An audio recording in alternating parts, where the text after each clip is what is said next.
All right, we'll go with that. All right, greetings. So here's the topic. Is it worth it being a landlord? Why am I talking about this? Well, I woke up early for whatever reason today, and I was taking a walk around town, and I saw a myriad of houses, and it got me to thinking when I looked at some houses versus others, do I really want to deal with people? Is it worth it? Yeah. This is Freedom Phil. Turn up the video speed. You should watch this at least at 1.75. And let's get into it. I put a lot of work in this house. I worked 6 years to pay it off. First 2 years, I was just struggling. It's actually when I lived over here for one of the years. The other years was a part of the dark ages before I became a garbage man. And 4 years later, I had it paid off. And then there was, a couple of years I was helping take care of that ranch. After that, it was about 10 years of OTR. The truth is, I bought this house ages ago and I barely lived in it. Come December, it'll be 20 years since I bought this house. And I left OTR, which if I could do it all over again, number one, I never would have bought the house. It's not a bad house. In fact, it's a great house. I mean, the walls are almost 2 feet thick. You're not going to find this as a normal thing anymore, unless you build it like a straw bale or, hempcrete, block house, which I'm really impressed with what they're doing these days with building materials. But I said to myself, well, I need to do something with it, put some money into it. And this is back when the housing market was incredibly high. It was also during part of COVID, and the prices were horrifically inflated for everything, and they will stay horrifically inflated to some degree. Part of it was supply and demand. The other part was, just lack of materials, and because of more demand and more inflation. Well, what was supposed to be 40,000, 50,000 ended up being around 80,000, maybe more. And if I go back and look at it, if I had just never bought the house, I would have been better off. I just been OTR from a young age. It would have been way better off. If I had just sold it for 150K back when the market was really good before remodeling it, then I would have been $500,000 up right now. Easily. Over at probably 600,000 by now. And people are like, well, how's that? Well, you figure the 150, then you figure the 80K that I put into it, and then you figure the 3 years worth of working. So yeah, I'm buying other people like, what do you make? Well, I make anywhere from $45 to $50 an hour when I choose to work. So when I look at the money and time that I put into this place off and on, it was impossible to find people to do the work on it. I called people and they're like, oh, we can think about maybe doing that in 7-8 months. Yeah. They're like, why is there housing shortage?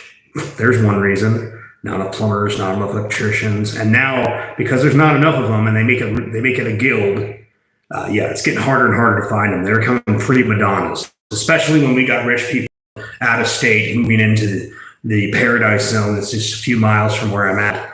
And, like 100 miles of beautiful trees, hiking, motorcycle riding, enduro, horseback riding, fly fishing, all of it. So we're the last nice town before that. Due to all the rich people moving up there and building their giant McMansions, their cabins. And I'll tell you the truth, a lot of people that have cabins up there, they're not businesses. Some people build their, Airbnbs, but there's a ton of people up there that they just have their own private cabin. And they just eat the cost to deal with it. So from my perspective, as I was walking my dog earlier this morning, by the way, getting up early, I know it's antithetical to a lot of people, but it is kind of nice because if you leave the windows open, you let all the cool air in, and then you close them when you get up. And then the house, it's like, anywhere from 70 to 100 degrees outside, and it's still 50 degrees in the house. That's part of the reason I don't want to get rid of this place. But renting it out then becomes a question, because I was walking around town and I'm thinking, is that someone who owns that house or is that a renter? And you see, and what do you see? Like nicest pickup trucks you've ever seen, a bunch of toys, and what looks like to be a job trailer, and the lawn looks like shit. There's like part of a motor in the front yard. And you're like, please be the owner. Because it's like, man, I did a lot of work on this place. And I've heard stories of cases where a guy came in, he had brand new carpet or something, and some guy was tearing apart a motor inside the friggin' in the living room. So it was like, well, I wanted to watch TV, watch the game and work on my 302. I got to give the guy credit. I'm like, my only thought was, how do you get out of the house? Oh, you just use the slider door. I'm like, we just took the slider door out. Just Jesus Christ. And then there's like motor oil and stuff all over the place. I mean, if you're going to do something like that, can you at least get the job cloths and the whole thing and the drip bucket? No. Not renters, not rednecks. No. That is a bridge too far for those people. Just like the same problem you'll have like people who live in the hood. Because they don't own it, they just don't give a damn. And, that's like when I go to a lot of places, you can tell. You'll see the nicest cars. I remember outside of Memphis, you would see the nicest cars that you would ever imagine. And these people would just open up their doors at the stoplight and dump their car garbage right on the ground. Ashtrays, McDonald's bags. I'm just saying, until you own a piece of the community, you don't care. Now, some people have some, hometown pride and they'll give a damn. But how much pride they have to motivate them to actually pick up that piece of garbage and just walk to that trash can over there at the grocery store, like they say, put it in the dumpster. Yeah, most people they care if someone was littering, but they don't really care enough to do anything. So then you take it to the renter level and you're like, okay, so you got a lot of money in a place. And to put it in perspective, I just felt like back in the day, I should have been doing something with this place because I'd had it for, come December, it'll be 20 years, and I paid it off ages ago. And it was basically a storage unit for 15 plus years. I'm not kidding. Like, let's see, I've lived in it for the last year, approximately a year, a little over that. And then there was the year I lived in it when I first bought it. And then there was like occasionally, like the summers where I'd be working on it, occasionally like for a few summers. So I've lived in it probably a total of 3 years out of, come December, 20 years. A lot of the time when I say it was a storage unit, it was my family, extended family. They were like, oh yeah, can we store this at the house? I didn't care. I was like, okay, whatever. Actually, it ended up becoming a problem because there was stuff there. And one day I made the decision. I was like, okay, well, I've had this and I've got this giant pile of money that I've made, my cash and prizes from driving OTR. I should do something productive with my money and my time. And I thought, I'll do a remodel. Should have never done that. Like I said earlier, I never should have bought the place. I should have just sold it back when the market was high, back when the 2% mortgage rate was around. I could have sold it easily for 150, and then the 80 I put into it, I would have been able to continue working. I would have been easily right now around 500, 600K ahead if I had guys, less stress, less problems. And you get a place where you got all new wiring, all new plumbing, all LEP. Like it's a perfect house. They're like, well, just rent it out. And then you look at the average American. And then you look at just how parasitic people are, where it's like, oh, okay, I guess the government says I just don't have to pay my rent, and then, you can't kick me out. And by the way, don't think that that's just a COVID thing. It's not. You can have a case where you have a couple, and she's like, my boyfriend ran off. I can't afford to live anywhere else. And then the judge is like, because the judge might be coming up for election, will be like, well, we can't kick her out. It's a cold winter. By the way, Jesus people, why don't you help her out? Why don't you help her pay her bills? Not our problem. So then you as the landlord just get stuck with someone that is in there for X amount of months. And let me put in perspective what can happen. You could have somebody who literally, because they're pissed off if they got to move, even though they haven't paid your rent in 2 months, 3 months, 4 months. Let's say it gets to 4 months or 5 months, maybe 6 months, they get to stay in your house. without paying rent. Oh, they're still going to be pissed. They're still going to be tacky. And you know what the part that pisses me off the most? I can't name the number of times I've seen these types, you know, where they basically will be at the bar partying it up. And they don't got the rent money. Or you got a chick that's like, she was okay, and her and her other boyfriend broke up, so the father, the children, or wherever.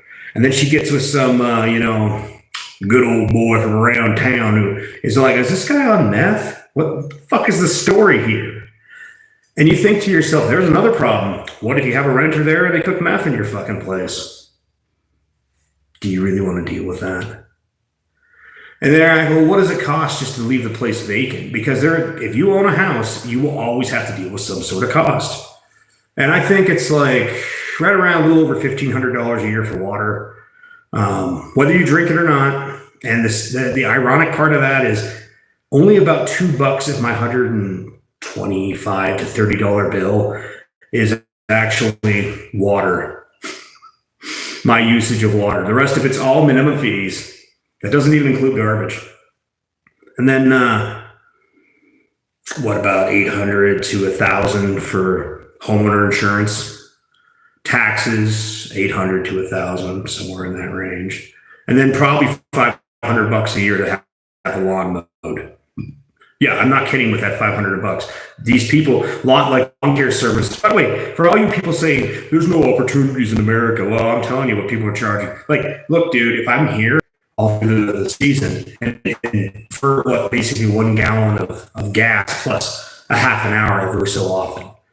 So what I'm getting at with that is that $500, one might say, well, why would you pay that? Let's say I'm out of state and I'm making such good money, driving truck or doing whatever I'm doing, that it just doesn't, economically make sense for me to be there. And then then there's another thing. Do you set up cameras?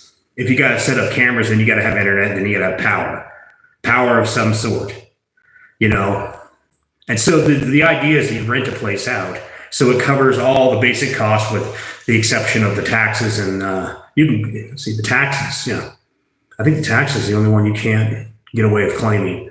And then it's supposed to pay for itself. So if you get a good renter, and you got to filter through this, and this is the irony of it. It's a lot like the question, do I want to be a business owner or just a one-man army, 1099 company, or just be an employee so I don't have to deal with a bunch of nonsense? Now, one would argue, if you have a good business and you can claim a bunch of things on it, then 1099 makes sense. But there's a lot of people I've seen that do 1099 that don't know what they're doing, and they would have just been better off doing W-2, even though taxes are ridiculous what they charge you, especially if you're productive. Good, hard people. The real reward will is push them for it.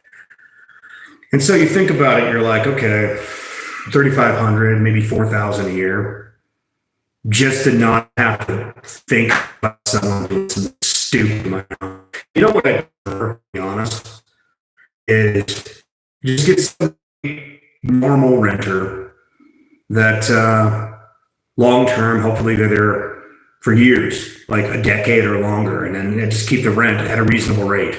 I only up it as is necessary. I'm not one of those dudes that's looking to make a killing on this. I'm not, because I just want the place to pay for itself and then then I can claim all the upgrades that I do on it. And you're like, well, what do you mean? If I put on a new roof as a landlord, I can claim it on my taxes. If I put up a fence, I can claim it on my taxes. And then effectively I can have a tax deduction that works against everything else that I do. But yeah, then you got to deal with people. And if you can just get the golden renter in there that's in there for years and they don't want to move. Yeah. But I don't know, after what happened in COVID, there are times I look at it and think to myself, do I really? And by the way, I've been cleaning this place and going through and I'm actually going through this house and just little nooks and crannies, fixing things that, just minor things that I know that part of the reason I'm so persnickety about some of these things is because my family's been in vacation rentals for years. So I'm used to dealing with the horror stories of vacation renters and how everything has to be just so. And so I kind of have that standard in my mind. Funny enough, though, when I was younger, and like it's been over since early 2000s, like right around when 9/11 happened was the last time I rented a normal situation. Like after that, after I had rented that little bungalow briefly for about 6 months, I moved out to the woods for 4 years, and then moved over here about this place, and then I moved back and started living in vehicles while I was making tons of money. And then eventually, when I was driving OTR, so most of my life has been more nomadic and weird. So when I remember rentals from back in the day, all my ones my buddies rented, or the little place that I rented, and that bungalow was actually a cool little place. What's the funniest thing about all that? They were anything but perfect. And yet, it seems like if you want to get a good renter, you have to have a nice place, blah, blah, blah, blah. And then you do all that work on a place and you think to yourself, do I really want to risk this with somebody who might be a complete screw up? I don't know. I'll see if property managers and all that crap, but I just got to be honest about it, even about property managers.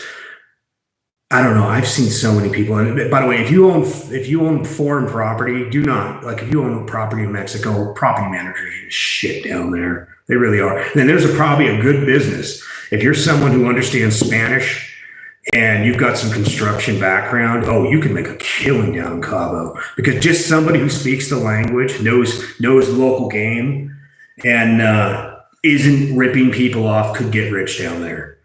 But the same thing up here. You got a lot of property managers that are just shit.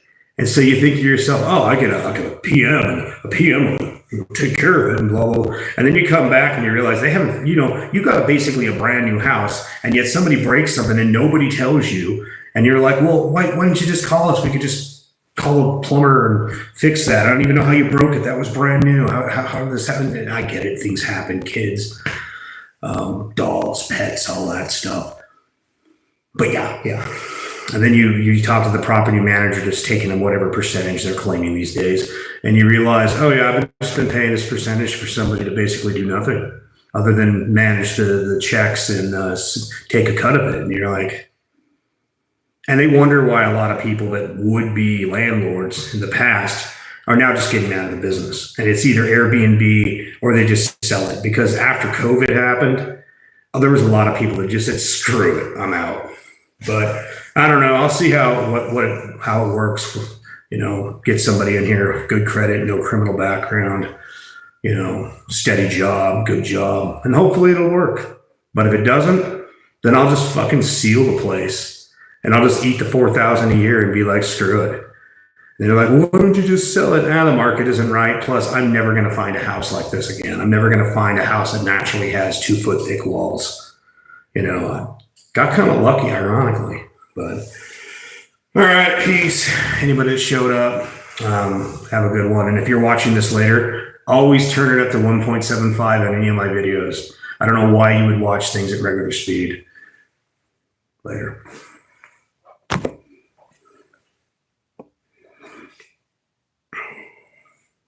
Oh, I just noticed that.